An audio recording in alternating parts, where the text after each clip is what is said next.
सालिया एक ग्रेजुएशन की स्टूडेंट थी। वो अपनी पूरी फैमिली के साथ दुबई में रहती थी। उसकी जिंदगी बहुत बिजी थी, कॉलेज, असाइनमेंट, सोशल लाइफ और डिजिटल वर्ल्ड में उलझी हुई। इसी वजह से सालिया अक्सर नमाज मिस कर देती, कुरान से दूरी बनी रहती और दिल में एक अजीब सी बेचैनी रहने लगी थी। वो दिन भर स्ट्रेस और उलझनों से घिरी रहती थी, लेकिन अंदर से खाली और खोई हुई महसूस करती थी। फिर एक दिन रमजान की एक खास रात मस्जिद में तरावी के दौरान इमाम ने एक आयत पढ़ी, बेशक अल्लाह किसी कौम की हालत नहीं बदलता जब तक वो खुद अपनी हालत ना बदले। ये लफ्ज सालिहा के दिल में ऐसे उतर गए जैसे ठंडी हवा किसी तपते हुए दिल को छू जाए। उस रात वो घर लौटी और पहली बार दिल से अल्लाह से बात की। उसने अपनी डायरी खोली और लिखा, मुझे अल्लाह के लिए अपना बेस्ट वर्जन बनना है, रूहानी, ज़हनी और जिस्मानी तौर पर। यहीं से उसकी नई जिंदगी शुरू हुई। सालिहा ने सबसे पहले एक इस्लामिक लाइफ कोच से जुड़ने का फैसला किया। वो कोच न सिर्फ उसकी बातें सुनते बल्कि उसे समझते और गाइड करते। मिलकर उन्होंने एक ऐसा पर्सनलाइज्ड रूटीन बनाया जो उसे हर पहलू से बेहतर बनाने वाला था। अब सालिहा हर दिन फजर से आधा घंटा पहले उठ जाती थी, वुजू करती, थोड़ा जिक्र करती, फिर सुकून से फजर की नमाज पढ़ती। उसके बाद वो 20 मिनट तक कुरान पढ़ती और कोशिश करती कि हर दिन एक आयत को अपनी जिंदगी में लागू करे। वो अक्सर इस हदीस को याद रखती, फजर से पहले की 2 रकात पूरी दुनिया और उसमें मौजूद हर चीज से बेहतर है।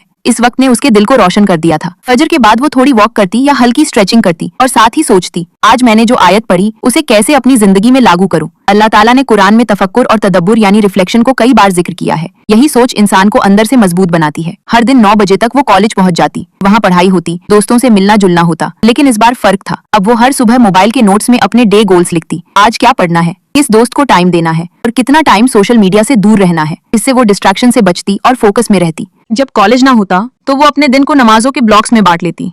जुहर, असर, मगरिब, इशा, हर नमाज के बाद एक एक्टिविटी, कभी कोई इस्लामिक वीडियो, कभी दुआ, कभी कोई किताब या घरेलू काम। सालिहा ने अपने खाने पर भी ध्यान देना शुरू किया, ना बहुत ज्यादा ना बहुत कम, बैलेंस और हेल्दी फूड। हर दिन कम से कम 20 मिनट किसी इस्लामिक बुक या ऑडियो लेक्चर के लिए रखती। मगरिब से पहले थोड़ी देर अपनी डायरी लेकर बैठ जाती। हर दिन अपने आप से सवाल पूछती, आज क्या अच्छा किया। ये छोटी सी सेल्फ चेक लिस्ट अब उसकी आदत बन चुकी थी। इशा के बाद वो एक ऑनलाइन इस्लामिक हल्का स्टडी सर्कल ज्वाइन करती, जहाँ और भी लड़कियां उसके जैसी थीं। वो अक्सर ये हदीस याद रखती, इंसान अपने दोस्त के दीन पर होता है, तो देखो तुम किसे दोस्त बना रहे हो। अबू दाऊद, उसने ऐसे दोस्त बनाए जो उसे सिर्फ बातें करने नहीं बल्कि अल्लाह के करीब लाते। सोने से पहले सालिहा वुजू करती, कभी कभी 2 रकात तहज्जुद पढ़ती, फिर खुलकर अल्लाह से दुआ करती। बिस्तर पर लेटकर वो जरूर पढ़ती। उसका हर रात का आखिरी जुमला होता, या अल्लाह कल को आज से बेहतर बना और मुझे अपने और करीब कर। 1 साल के अंदर सालिहा की जिंदगी में गजब का बदलाव आया। अल्लाह के बहुत ज्यादा करीब महसूस करती थी। नमाज को अपनी जिंदगी का सेंटर बनाओ, वही तुम्हारा टाइम टेबल तय करेगा। धीरे धीरे हर चीज अमल में लानी है। जर्नलिंग और इस्लामिक लर्निंग को रूटीन का हिस्सा बनाओ। अच्छे लोगों के साथ रहो, पॉजिटिव लोगों का सर्कल तुम्हें ऊपर उठाएगा। अगर सालिहा जैसी एक आम लड़की अपनी जिंदगी को बदल सकती है तो क्यों नहीं हम भी। तुम एक कदम अल्लाह की तरफ बढ़ाओ, अल्लाह तुम्हारी तरफ 10 कदम बढ़ाएगा।